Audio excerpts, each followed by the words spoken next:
ಇದ್ದೇ ಇರ್ತದೆ. ಯಾಕಂದ್ರ ಈ ಶಾಸಕಾಂಗ ಇವೆಲ್ಲ ಆಯ್ಕೆ ಮಾಡ್ತಕ್ಕಂಥವ್ರು ಮಠಾಧೀಶರು ಇದ್ದೇ ಇರ್ತಾರ.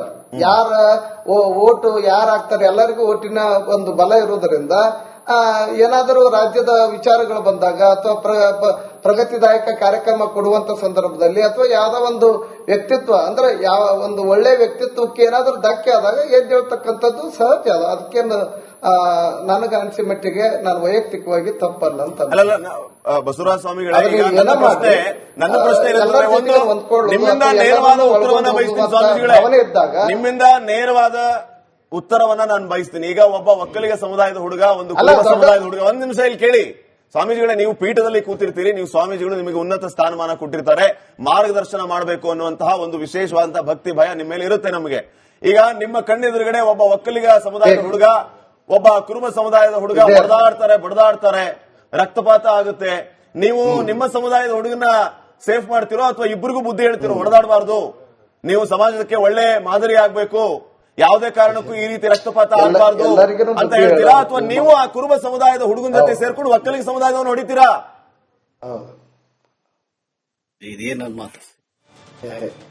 ಇಲ್ಲ, ಎಲ್ಲರನ್ನೂ ಮಾನವೀಯ ದೃಷ್ಟಿಯಿಂದ, ಪ್ರೀತಿಯಿಂದ, ಗೌರವದಿಂದ ಕಾಣ್ತಕ್ಕಂಥದ್ದು ನಮ್ಮ ಧರ್ಮ. ಒಂದಷ್ಟು ವರ್ಗಗಳಿಗೆ ಶತಮಾನದಿಂದ ಅನ್ಯಾಯ ಆಗಿದೆ, ಅವರಿಗೆ ಒಂದಷ್ಟು ಸರ್ಕಾರದ ಕಾರ್ಯಕ್ರಮಗಳು ತಲುಪಬೇಕು. ಆ ದೃಷ್ಟಿಯಿಂದ ಕೆಲವೇ ಈ ಕರ್ನಾಟಕದೊಳಗ ಬಸವಣ್ಣವ್ರು ಯಾಕೆ ಕ್ರಾಂತಿ ಮಾಡಿದ್ರು, ಕನಕದಾಸರು ಯಾಕೆ ಕ್ರಾಂತಿ ಮಾಡಿದ್ರು, ಗುರುನಾರಾಯಣ ಅವರು ಯಾಕೆ ಕ್ರಾಂತಿ ಮಾಡಿದ್ರು, ಅಂಬೇಡ್ಕರ್ ಅವರ ಸಂವಿಧಾನ ಬರ್ಲಿಕ್ಕೆ ಅವರೇ ಯಾಕೆ ಬಂದ್ರು, ಅವರೆಲ್ಲ ನೋಡಿದಾಗ ನಾವು ಆ ವರ್ಗಗಳಿಗೆ ನ್ಯಾಯ ಸಿಗಬೇಕಂತ ಒಂದು ಗುರಿಗೆ ಮಾತ್ರ ಸಮಗ್ರತೆ ಭಾವನೆ ದೊಡ್ಡವರಲ್ಲಿ ಬರಬೇಕು. ನಾವೇನು ಇರ್ತೀವಿ, ಅನ್ಯಾಯ ಆದವ್ರ ಪರವಾಗಿ ಬಂದ್ರು, ಅಲ್ಲಿ ಇಲ್ಲಿ ಏನಾಗ್ತಿದೆ ಬರ್ಲಿಲ್ಲ. ಸ್ವಾಮೀಜಿ ಅವರು ನಾನು ನಿಮ್ಗೆ ನೇರ ಪ್ರಶ್ನೆ ಕೇಳ್ತಾ ಇದ್ದೀನಿ. ಈಗ ಪವರ್ ಶೇರ್ ಆಗ್ಬೇಕು, ಸಮಾನತೆ ಇದ್ರೆ ಹೇಳಿ. ಈಗ ಆ ಸಮುದಾಯ ಡೆವಲಪ್ಮೆಂಟ್ ಆಗಿದೆ, ಎಲ್ಲಾ ದೃಷ್ಟಿಯಿಂದ ಆರ್ಥಿಕವಾಗಿ, ಸಾಮಾಜಿಕವಾಗಿ, ಸಾಹಿತ್ಯಿಕವಾಗಿ, ಸಾಂಸ್ಕೃತಿಕವಾಗಿ ಶ್ರೀಮಂತ ಆಗೈತೆ ಅಂತಂದಿದ್ರ ನಾ ಯಾಕೆ ಬಯಲಿಗೆ ಬರ್ತಿದ್ವಿ, ಮಾತಾಡ್ತಿದ್ವಿ, ಆ ಪ್ರಶ್ನೆನೇ ಬರುದಿಲ್ರಿ. ಆದ್ರೆ ನಾವ್ಯಾಕೆ ಬಂದ್ವಿ ಅಂದ್ರೆ ಆ ವರ್ಗಗಳಿಗೆ ಅನ್ಯಾಯ ಆಗ್ಬಾರ್ದು. ಆ ವರ್ಗಕ್ಕೆ ಕರ್ನಾಟಕದೊಳಗನ ಇಷ್ಟೆಲ್ಲ ನೀವು ಇತಿಹಾಸವನ್ನು ತಕೊಂಡ್ರೆ, ಒಂದು ಸ್ವತಂತ್ರ ಸಿಕ್ಕ ಮೇಲೆ, ಪ್ರಜಾಪ್ರಭುತ್ವ ವ್ಯವಸ್ಥೆ ಗಟ್ಟಿ ಆದ್ಮೇಲೆ ಯಾರು ಈ ರಾಜ್ಯವನ್ನ ಆಳಿದ್ದಾರೆ, ಬಹುಸಂಖ್ಯಾತರು ಯಾರ ಆಳಿದಾರೆ ಅನ್ನೋದು ಇತಿಹಾಸ ನಿಮ್ಗೆಲ್ಲ ಗೊತ್ತಿರ್ತಕ್ಕಂಥದ್ದು.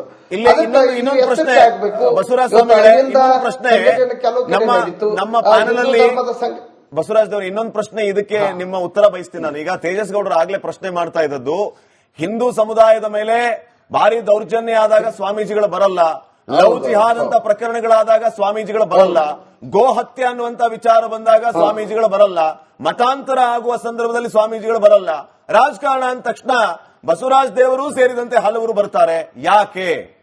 ಇದಕ್ಕೆ ನಿಮ್ಮ ಉತ್ತರ ಏನು? ಇಲ್ಲ, ಆತರ ಅಲ್ಲ, ಅದ ನಮ್ದು ಸಹಜ ದಿನಚರಿ. ಅದು ಈ ತರ ಲವ್ ಜಿಯಾದ ಸಂದರ್ಭ ಬಂದಾಗ ಅಥವಾ ಇನ್ನೊಂದು ವಿಚಾರಗಳು ಚರ್ಚೆ ಬಂದಾಗ ಸಹಜವಾಗಿ ನಾವು ಅದಕ್ಕೆ ಸ್ಪಂದಿಸ್ತಿರ್ತೀವಿ. ಆದ್ರೆ ಕೆಲವೇ ವ್ಯಕ್ತಿಗಳು ಮಾಡಿದಂತದ್ದನ್ನ ಮಠಾಧೀಶರದ್ದು ಲಕ್ಷಣಗಳೇನು, ಸಹಜವಾಗಿ ಆ ತರದ ವಿಚಾರಗಳು ಸ್ಪಂದನೆ ಆಗುತ್ತೆ. ಅದನ್ನ ನಾವು ಸಹಜವಾಗಿ ನಮ್ಮ ಟಿಪ್ಪಣಿ ಹಾಕಿ ಅಥವಾ ಪೇಪರ್ ಕೊಟ್ಟು ಅಥವಾ ಮೈಕ್ ಹಾಕಿ ಅಥವಾ ಏನೋ ಒಂದಷ್ಟು ಪ್ರವಚನ ಅದನ್ನ ಕೂಗತಕ್ಕಂಥದ್ದು, ಮಾತಾಡ್ತಕ್ಕಂಥದ್ದು ನನಗನ್ಸ ಮಟ್ಟಿಗೆ ಅದು ಸರಿ ಅಂತ ಅನಿಸುವುದಿಲ್ಲ. ಹಾಗಾಗಿ ಅದನ್ನ ನೀವು ಯಾವತ್ತೂ ಅಂದ್ರ ಪ್ರಚಾರ ಪ್ರಿಯರಲ್ಲ ನಾವು. ಸಂದರ್ಭ ಬಂದಾಗ ಡಿ ಕೆ ಶಿವಕುಮಾರ್ ಬಗ್ಗೆ ಮಾತಾಡೋ ಸ್ವಾಮಿಗಳ ಬಗ್ಗೆ ಯಾಕೆ ಚರ್ಚೆ ಮಾಡ್ತೀರಾ ನೀವು? ಧರ್ಮ ಪ್ರಸಾರ ಅವ್ರು ಬ್ಯಾಟಿಂಗ್ ಮಾಡ್ಬಿಟ್ಟು ಸಂದೇಶ ಕಲ್ಪನೆ ಕೊಟ್ಟಾಗ ಸಮಾನತೆಯಿಂದ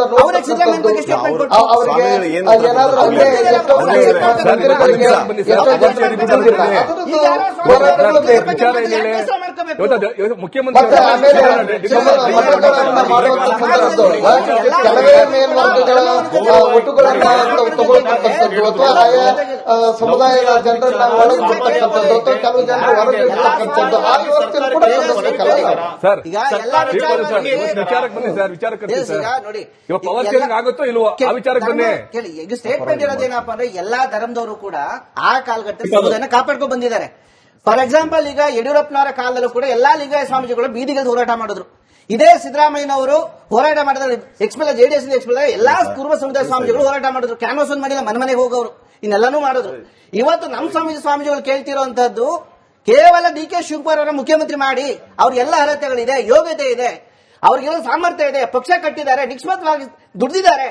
ಸ್ವಾಮೀಜಿಯವರು ಕ್ವಶನ್ ಮಾಡಿದ್ದು ಹೈಕಮಾಂಡ್ ಇಲ್ಲಿರೋ ಕೂತ್ಕೊಂಡೆಲ್ಲ ಡಿಬೇಟ್ ಮಾಡೋದಕ್ಕಲ್ಲ. ಹಾಗಾಗಿ ನ್ಯಾಯಯುತವಾಗಿ ಡಿ ಕೆ ಶಿವಕುಮಾರ್ ಅವರಿಗೆ ಕೊಡಿ ಅಂತ ಹೇಳಿದೀವಿ.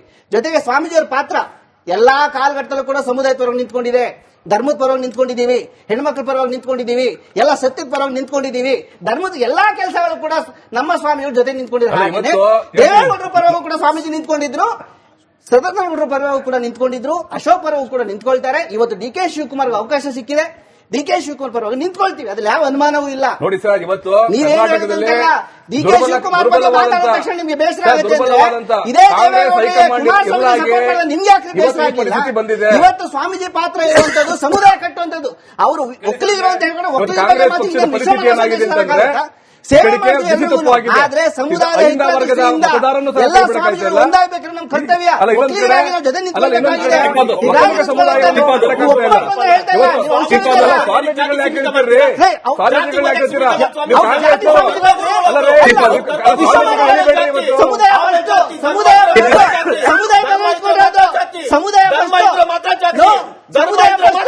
ಧರ್ಮ ನಿಮ್ಮ ಧರ್ಮ ಯಾರ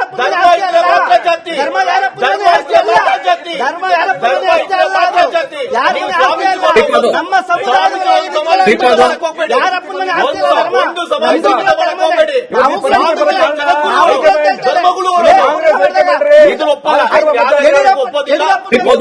ಜಾತಿಗೆ ಸೀಮಿತ ಮಾಡಕ್ಕೆ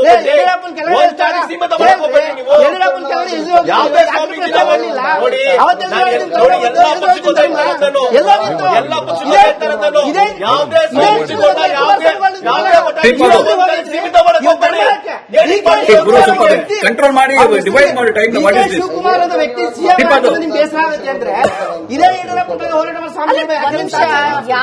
ಯಾರ ವಿರುದ್ಧ ಮಾತಾಡ್ತಾ ಇದ್ದೀರಾ?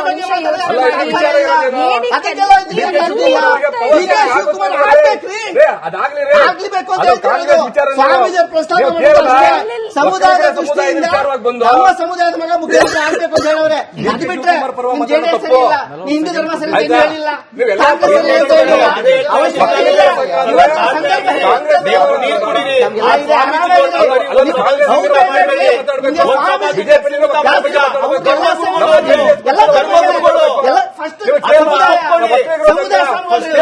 ಸಮುದಾಯ